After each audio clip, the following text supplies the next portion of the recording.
Lindee. How are you today? Well, I'm great. I know we just met with Jerry Innes, and that was awesome. It was so good. Yeah, he's really great. We could have talked to him for Another hour. Yeah. Or longer. Yes. And for anybody that doesn't know, Jerry is the owner of Two Doors Down. Is there a specific name for that batting cage? It's called The Factory. The Factory. That's right. Yeah, that looks like a lot of fun. I need to get in there with my grandson. Yeah, it's fun. Liam has gone to some birthday parties there. He was on a baseball team that went and practiced there. And it's really nice, obviously, because of our weather here. Yeah. And just to be physical, like you say, and doing something indoors. And yeah. So anyway, well, how was your holiday? It was good. My kids got puppies. No, our new little and everyone probably saw them. Spokes dogs, or whatever you want to call them. I know. I was like, should I bring them today? And they probably would have just slept. That's all they do. Yeah. Is sleep and snuggle. They're really sweet. Yep. I actually, on my way down here, I thought, I wonder if she's going to have those little puppies Well, with her. I thought about it because they're in the kennel right now, and I'm like, I have to go let them out, and then I didn't want to be distracted. So. Well, and clearly, I don't know, when I had Lola here that one day, and she was just busy and then not happy because she couldn't be in here. So yeah, I suppose if we spend enough time with them here, they'll get comfortable and we can have them around a little bit more. I don't know. So anyway, yeah. Well, I guess I'll just start with our normal spiel. Yeah. Welcome to Beyond the Front Door podcast with Lindee and Rhea. We are real estate agents at Peak Properties in Cheyenne, Wyoming, and we bring you real estate stories that inspire you, make you laugh, cry, cringe, all of the above. So come on in. We put the real in real estate. Yes. And today we're going to do it a little different because we do not have a guest right now. Yep. But we have done 10 episodes. Yes. And all great stories. Yes. And we thought this might be a good time to just take a pause and give our listeners a chance to maybe learn a little bit more about us. Mm-hmm. I know when we first started, Rhea shared her real estate story. Yeah, my first purchase. So good. Yes. And maybe we should have you share it again, and then I could share mine. Yeah, that'd be great. They were so funny. Yeah, they were. So my first real estate purchase was in, I think, 2001. Or it had to have been before that. But anyway, 1998, I think. Anyway, we purchased our first home, which was built in 1977. So it was very much a starter home, a split level. And this was our first time purchasing a property like this. And so it was completely new to both of us, but we both just kind of jumped in with both feet and knew that we wanted to have be in a home. And so when we actually found our home through an open house. I know sometimes people say open houses aren't effective, but I have found them to be really effective. You know, they do say it's like 2% of people find their house in an open house, but it happens. It absolutely does, because if you're looking and you're not ready yet, maybe to talk to a realtor, going to open houses is a great way to kind of put your toe in the water and kind of get a feel for the process. And so I had been researching like what school I wanted my kids to go to. And so I was just paying attention to the homes that were for sale in that neighborhood, and went to an open house, and we chose the realtor that was hosting the open house and bought our first home. And our transaction was really smooth. The only thing that I would add that I added during the video that I did is that I didn't know that a closing date can move depending on if all the paperwork is ready, if the lender's ready and the home seller's ready. You get the clear to close. You get the clear to close, and you can close sooner. And so that particular year, we went under contract like in the end of November, early December. And I'm sure a lot of people can relate to this, but I was so young at the time. And so when we went under contract on the home, I probably drove by my home like 100 times waiting. And it was over the holidays, so there's Christmas lights up, and I kept driving my kids back like around it like once a night or every other night. No, that makes sense, because as agents we get the, can I show it to my mom? Yes. Can I show it to, and in your head, you're kind of like, okay, well, someone's living there, so we have to Yes. like be respectful Respectful. and not just keep asking them to leave their house, but you're excited. Excited. I mean, it's a huge purchase, Yeah. and you're changing your life, and so yeah, it is very exciting. But we were set to close at the end of January, and it ended up getting moved like all the way up to like the first, like January 10th or something. It was just, we were so excited.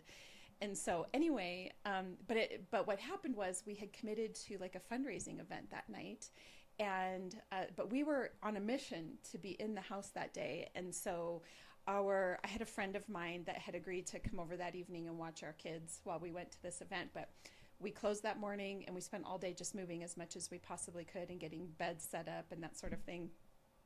To be ready. But the fun story that I had about mine was that the transaction was completely smooth. Ours had much more to do with moving and move-in day. And our home, because it was a split level, had a laundry chute. And my boys that were, I think 3 and 2, almost 3 and 4 at the time, were fascinated with this laundry chute. I'm fascinated with the laundry chute. Every house that has one, I'm like, Yes, this is yeah, so cool. I And- want to and throw kids my clothes down especially. it. Yes. And so the laundry chute was upstairs, just between the bathroom and the one of the bedrooms, and then it went down into what was the laundry room, where Did it just like fall on the ground, or like was So- there a basket, or like what did? So almost every laundry chute I've seen, you're right, it just like falls. Yeah, it falls on the ground. Yeah. We put a hamper down there eventually. Maybe that's what you're supposed to do. Yeah. But we hadn't done that yet. So we were moving in, and our kids are running around, exploring the house, having a great deal of fun with the laundry chute. One of them would be upstairs and one of them would be downstairs, and they'd be laughing at each other, and then they would switch places. And so anyway, my husband and I are moving beds and dressers and everything like that in, and all of a sudden we hear screaming, bloody murder. And we following the scream and went downstairs, and what we had come to discover was that they had decided to like throw toys down the laundry chute. I mean, of course, Why who not? wouldn't, right? Yeah. And so, but this was a little bigger than a toy. It was a skateboard. And our youngest son had dropped the skateboard at the exact time that my older son was looking up the laundry chute.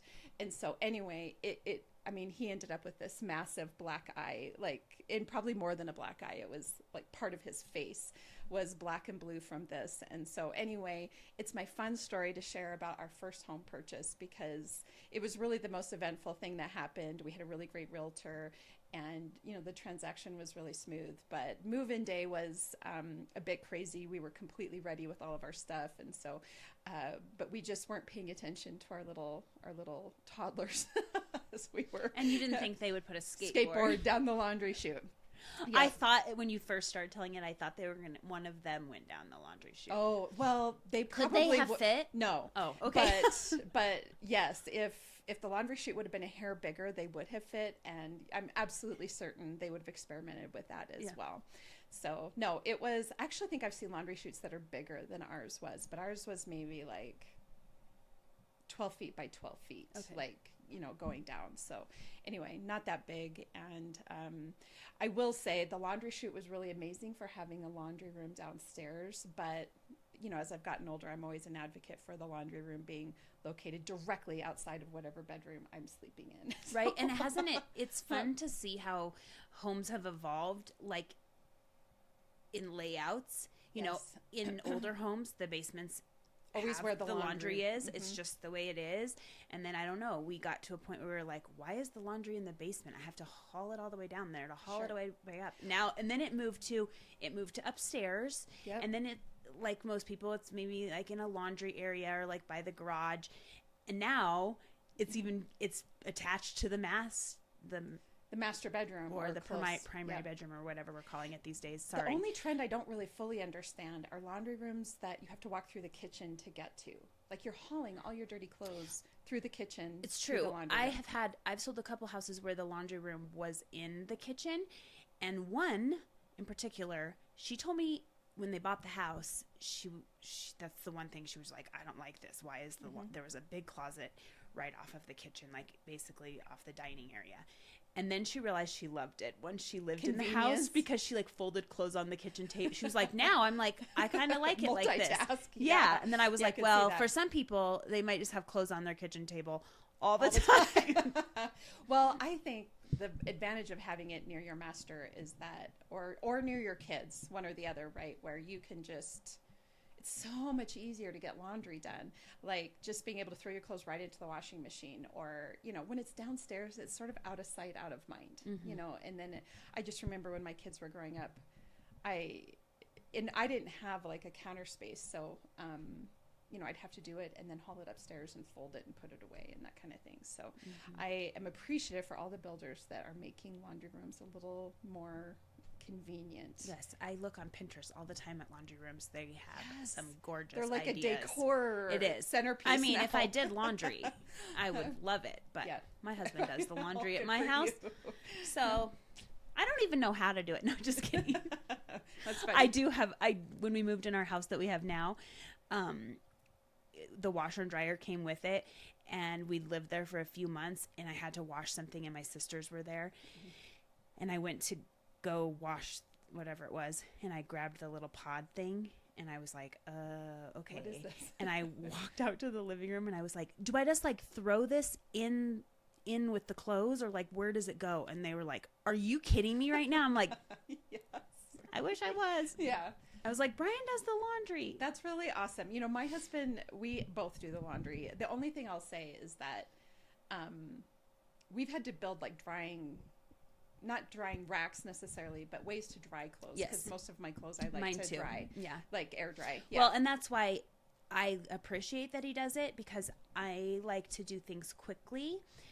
And he's so a little I more would. detail-oriented. Oh yeah, he lays it all out to dry. I probably would get like whatever and just throw it in the dryer because I would just want it done. Well, that's awesome. And yeah, he's very good about that. That's great. My husband came to learn. He was like, okay, what clothes? And now there's sometimes where he's like, I just waited to wash your clothes till the very end till you were home and could tell me what needs to be dried. Because I didn't know which one. Yeah, like, I'm kind of the type of to person that like preheats the oven and puts the food in while it's preheating. Yeah, I kind of do that sometimes too. I'm just like, like put a couple extra minutes on it. Well, too. And he's like, can you just wait till it's preheated? And then you cook it for the right amount. I'm like, I kind of like to hurry things along.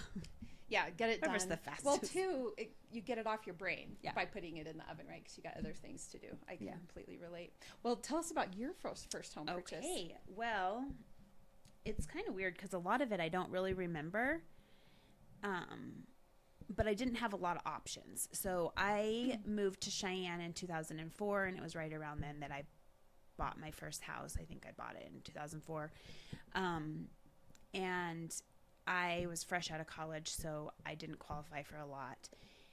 My first house was $74,000. Wow, you don't even see homes at that price point anymore. It was a townhome over on Dean Paul off of Del Range and Ridge Road. An adorable little townhouse. And I think I was just, I didn't get a look at a lot of houses because there wasn't very much that I could afford that was actually like in okay condition. But interest rates were good during that time. Okay. Yeah. And I did have to do some work to it. Like I put in new carpet and I painted, but I think that's like one of the things that's the most fun for a homeowner is when you finally get your own home and you're like, I can do whatever I want to this house. I can paint the walls. Well, let me tell you, when you are 22 years old,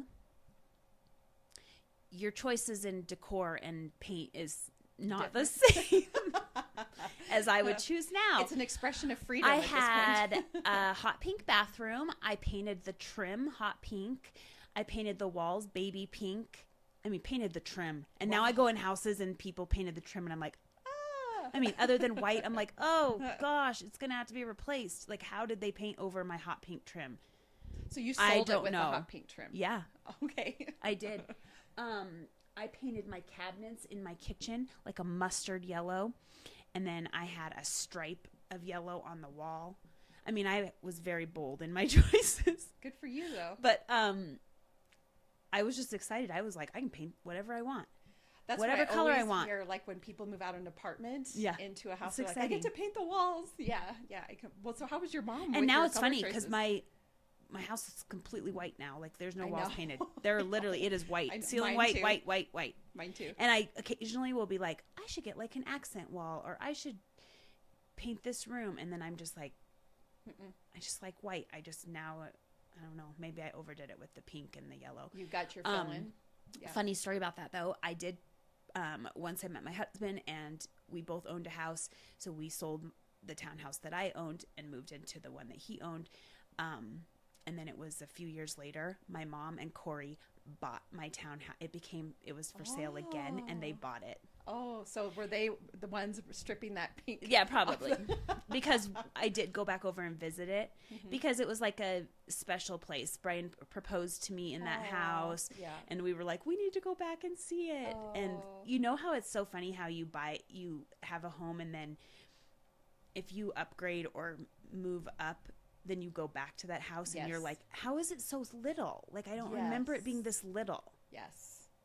But you know what? There's something to be said for that too. Like, one of the things I do whenever I go back to Gillette, my hometown, is, and even when we were living there, I would say once every few years, we would drive back through some of the places that we lived when we were first dating or we first had our kids, and you kind of reflect on how far you've come, you know, sort of the leaps you made, and you think, oh my God, how did I live there? I would love to go back in my house that I grew up in. Sure. I mean, we've obviously driven by it. I've told people some of the neighbors that I had growing up still live there.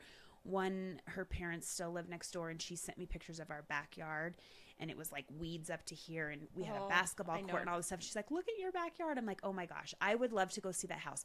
Well, we should get a guest on here who has bought their family home. What if they moved away and then came back and their home was for sale? Because I know there's a lot of people out there who have said, if my home came for sale again, or my family home, I want it. My husband's one of them. He has a home here in Cheyenne. It's sentimental. His dad passed away and they sold that house. And he has said before, like, wouldn't that be cool if we could buy that? Well, I don't know if I'd want to buy it because I wouldn't want to live in it because I like where I live. But I definitely would be going to walk through it. My son Joshua has said the same thing. He's like, Mom, if that house over on Paddock ever comes for sale again, I want to buy it. But I want to tell you a quick story. I think it was about a year and a half ago. I had gotten a lead on a woman that wanted to take a look at a house over on, I don't remember the exact street name, but it's over in the area of like Bent, in downtown Cheyenne. Anyway, so I meet with this woman. She just wants to take a look at the house. It's under contract. And I had tried to get a hold of the realtor to talk about it, to kind of see how the process was going, if they were interested in a backup offer. And I hadn't been able to reach him yet. And so I show up. Well, she has her 2 siblings with her. There's 3 of them. They're all in like their, I don't know, 50s and 60s. Their parents, had since passed. And they desperately wanted to purchase this home. And I let them in and we walked around, and it was the most moving experience to be a part of, because so many parts of this, those the older house that homes, built me, that were still the same. Yes. So they were going through. I was remembering what room like, was theirs. Our dad built this, and oh my God, can you believe this is still here? And it was one of those homes that had sort of this little winding staircase up to the top attic.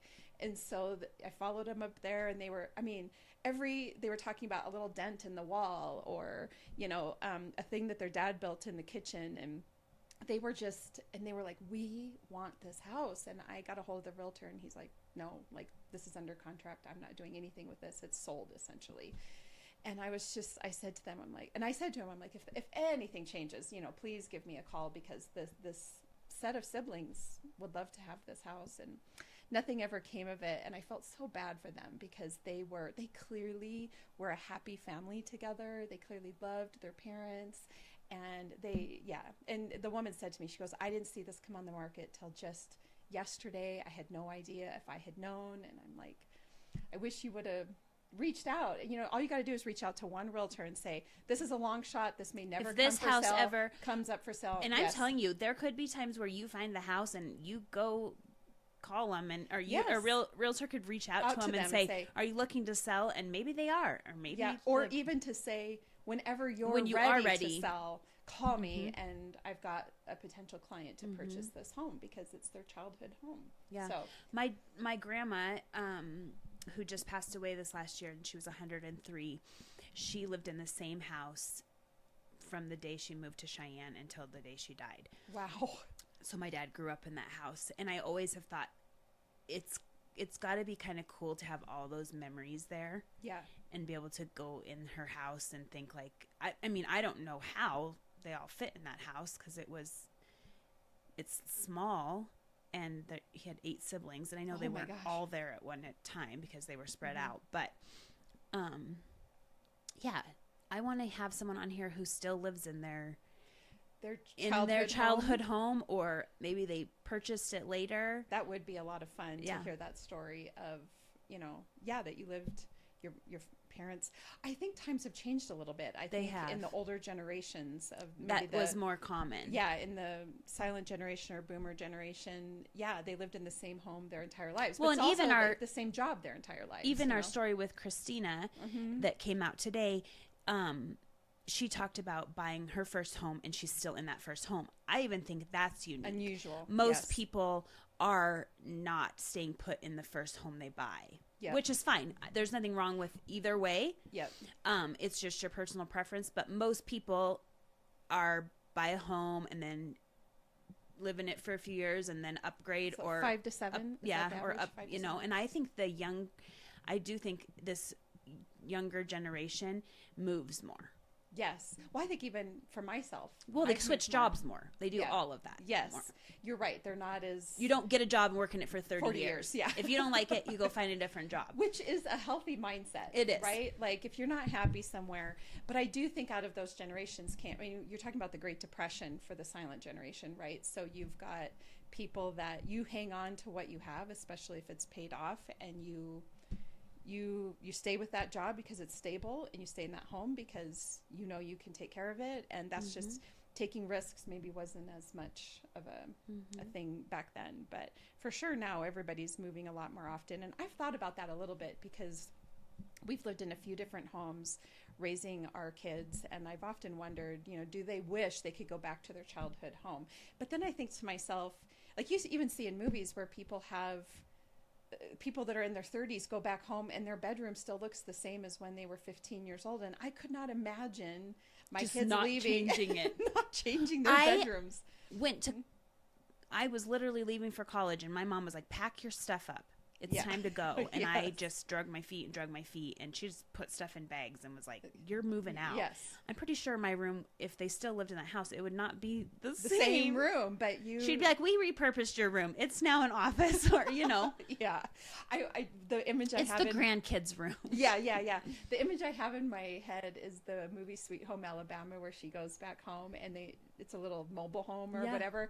And she's in the back room peeling metals and, ribbons off the wall, for whatever reason. I don't even know why, when, her in-laws show up, and I think, holy cow, you're, I think that was the thing, is that your bedroom stayed the same, and when you went home, there it was. And,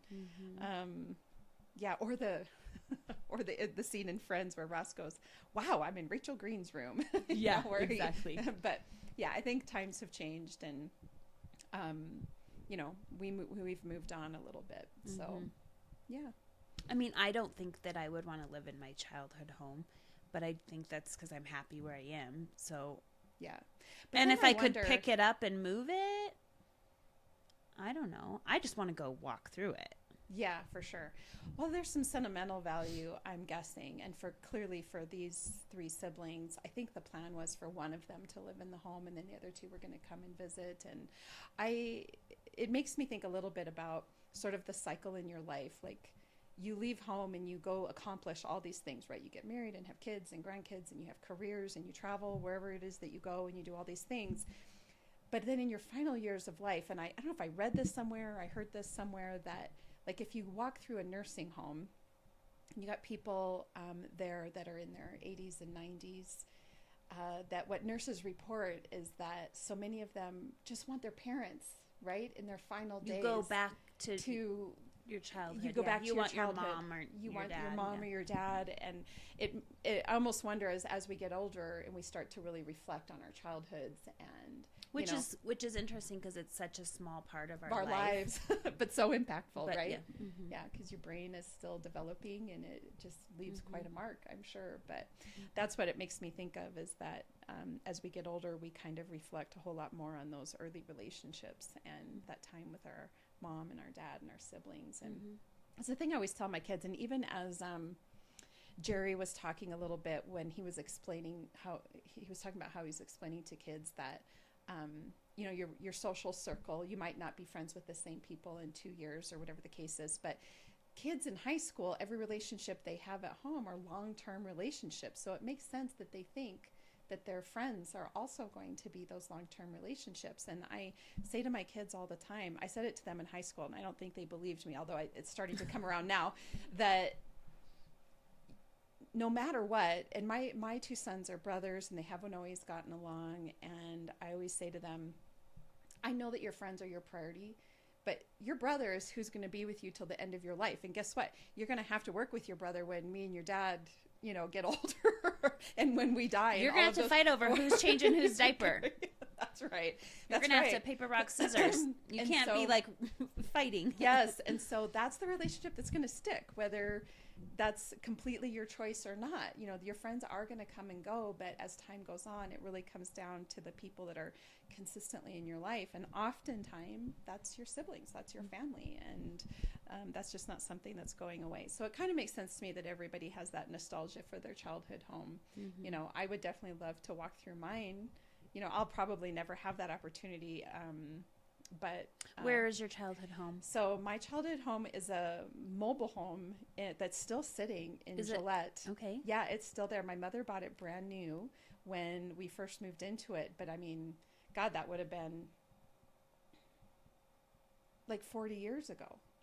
And that trailer's still sitting. It looks drastically different than it did back then, but it's still sitting in she moved it a couple of times, but its final resting home, it's been there for, I don't know, 30 plus years. It's sat there. Oh, wow. It's one of the places I drive by when I go look, and I'm like, oh my gosh, who'd have thought that, 10-year-old Rhea that lived in this home would, do all the things that she's done, Yeah. Well, and even I was born in Laramie, and my parents were in school there. Yeah. Yes, and I love Laramie. That's why I have a Laramie license plate. I mean, I went to school there, and I lived there, but I was born there. I did live there for a little bit when I was a baby. But even the place that my parents rented, we've driven past that. Oh, that's like fun. where I came home from the hospital. Yeah. So, I mean, I think there's just like that reflection. Yeah. Yeah, and I think it still comes back even to what we're doing here on this podcast when we're sharing everybody's stories of how they're pursuing their goals, because it means growth, and it means, just like Jerry talked about today, that fulfillment in your life, the pursuing what it is that's going to make you happy and giving your gift to the world. And it's always important to look back on how far you've come, and I think that's why we all do it. We all drive by those childhood homes and go, remember when we did this or that, and you think, oh my gosh, I can't believe how far we've come. And so it's a good experience for sure. Yeah, I agree. So yeah, if you have a story like that, or someone, and we would love to have them on our show. Yes. I haven't mentioned this very often, but we do have an email address, beyondthefrontdoor@sellcheyenne, SELL, Cheyenne.com. Yep. So you can always email us there or reach out to us on any of our social media platforms. Yep. And of course, if you're interested in purchasing real estate or selling real estate, or you just want to keep your eyes open for something, please reach out. Yeah, tell us where your family home is, and we'll see what we can do. Just like your mom with the home that I'm she gonna wants, go knock on that door. I just need the check. Yeah. But just be careful. If you put it out into the universe, then it just might happen. So anyway, thanks so much. What's funny is that house. She drove by it recently and sent me pictures. Oh, I knew what house it was. Yeah. But she went to our cabin, and then she sent me it, and I was like, well, if she keeps putting it I'll out have there, to share it. Yeah, if you keep putting it out there, it'll happen. It'll exactly. happen. Yep. Exactly. What you bring about What you think about, you bring about. We need to get her a sign that says We that do. and put it in That's her office. That's her motto. It is. Yeah. So. Well, thank you for tuning in today. We look forward to more amazing stories. Yep. Thanks for joining us. Thank you. Yep.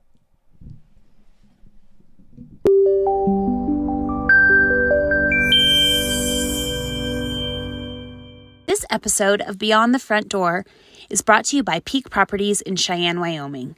With over 75 years of combined experience in real estate, it's our goal to help clients buy and sell and save by providing the information you want and the professional services you expect. Let us help you with your residential, commercial, HUD, income-producing properties, as well as vacant land and rental needs. To learn more, visit www.sellcheyenne.com.